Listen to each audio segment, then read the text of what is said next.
Go. Hey, good morning. So this is our group, and then we're going to present about the stakeholders first.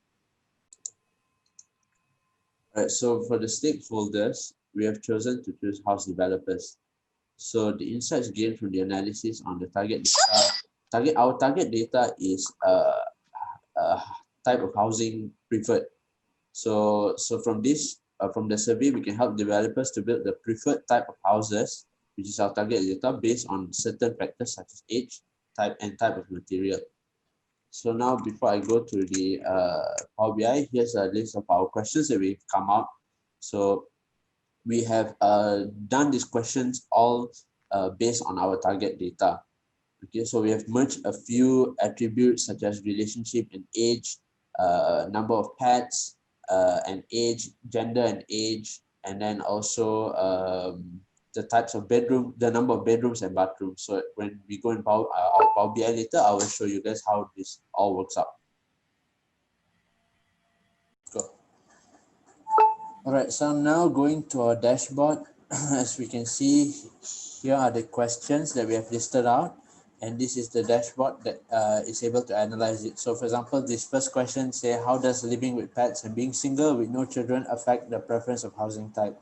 So from this slicer, you can select do not live with pets and also single and no children. And you can see how the graph changes. For example, like here, we can see both male and female of the age 18 to 24 are the most common ones. And in this graph on top here, you can see that the housing type, which is our target data.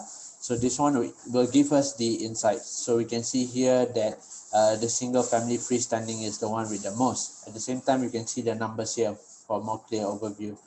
Meanwhile, looking at question number 2, how does age and gender affect the preference of housing type? So, okay, I'm sorry, yeah. Okay, so before we move on, you have to uncheck the box first. Okay, and then for example, just an example, like I click here female, and then here's 18 to 24, and then here's a single family freestanding, or for example male, and then you can see the graph changes. And for example here, age and gender 45 to 54, it changes. So now going to question number 3, how does gender and pet, similar like the first question, you just select one. Over here you want to know if you live with pets or do not live with pets. For example, do not live with pets, and here is selected 45 to 54, female. So you can get the data that only single family freestanding is preferred. That means the rest is not preferred. For example, the younger ones, to get a more good data, yeah, still single family freestanding is the highest one. At the same time, we also answered question number 8, which is relationship status and age have an impact on the preference of house type. So here's the relationship status and here's the age. So similar like the rest, you could choose this one, and then you could choose the age of maybe 45 to 54 since the one's the most, and you can see the analytics here. So now going to the next page, let me uncheck the box first. Right, Q4. All right, so this is our fourth question. Does living alone and being single affect the preference of housing type? Similar to the previous slide, this is our target data. So from here, all we have to do is just click on the slicer, single living alone. And then for our next attribute, we just select which one we want to see to change and affect the housing type. For example, this one, we select this and it changes, and we are able to see a good analytics and gain insights from this. So we know this is the highest one. Right, so now I'm going to pass on to May to proceed to the next one. All right, for the next one, we are looking at does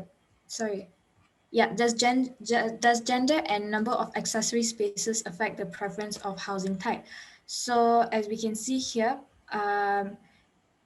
if on the left side on the slicer, we can see, okay, for example, if you put 1 to 3, okay, so if the person prefers 1 to 3 accessory space, so we can see that from the graph, more females who prefer single family freestanding, and males who prefer, yeah, so the graph mostly shows single family, which is the highest. Okay, so if we put the slicer from 4 to 8,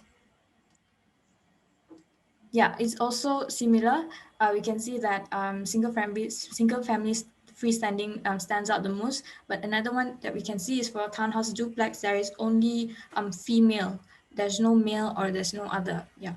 Okay, next one.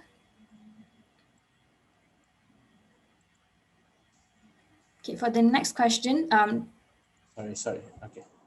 yeah, does number of preferred bedrooms and bathrooms affect the preference of housing type? So we did analysis on the bedroom and bathroom. For example, if there's 1 to 3 bedroom and bathrooms,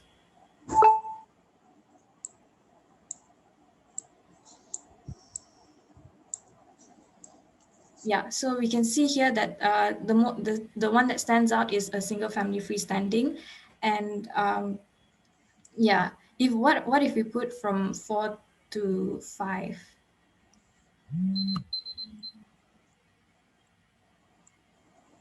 Yeah, similarly, it's the single family freestanding stands out the most. Okay, next one.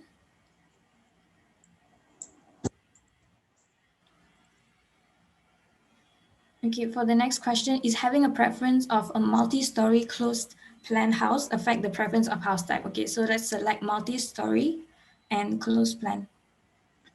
Okay, as we can see, the ones that stand out, the one that stands out the most is single family freestanding with 68 respondents. Yeah, so we can use this slicer to easily choose our characteristics for the houses.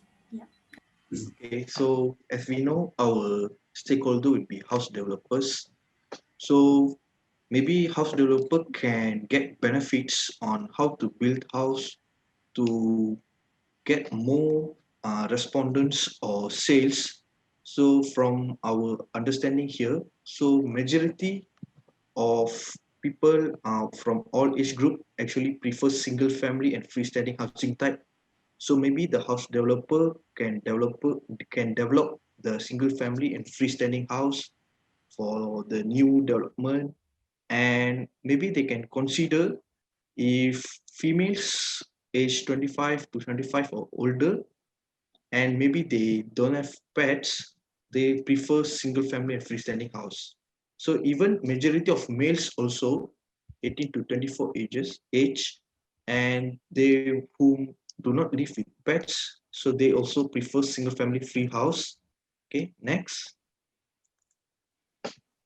So house developers can get benefits from here, like if their sales is focused on males, so they can set 1 to 3 accessory spaces.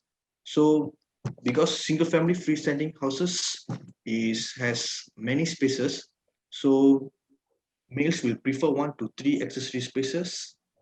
And even if the house developers want to develop apartment and condo, so the accessory spaces of number 4 to 8 is preferable by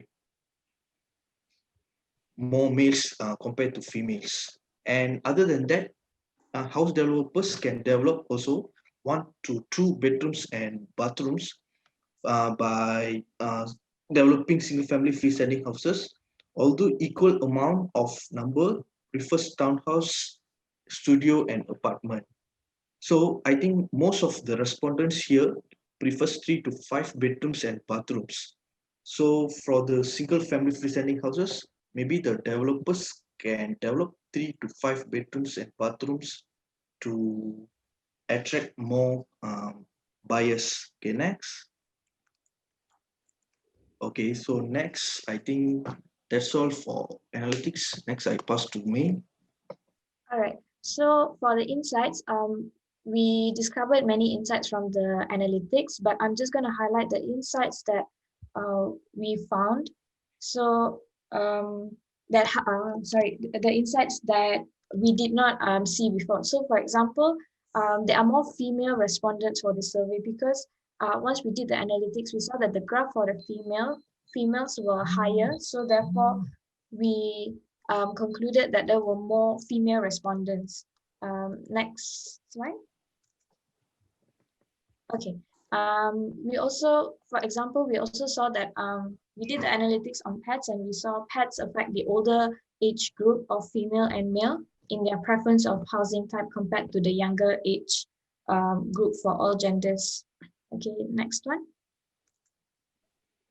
Okay, based on the Power BI that Dinesh showed just now, we analyzed the number of bedrooms and bathrooms and how it impact the housing type, and we saw that those who prefer more than 5 bedroom and bathrooms do not prefer a studio loft and townhouse, because the studio loft townhouse duplex, they are smaller house, and if they are to have 5 or more bedrooms and bathrooms, they would prefer a bigger housing type, I would say. Yeah.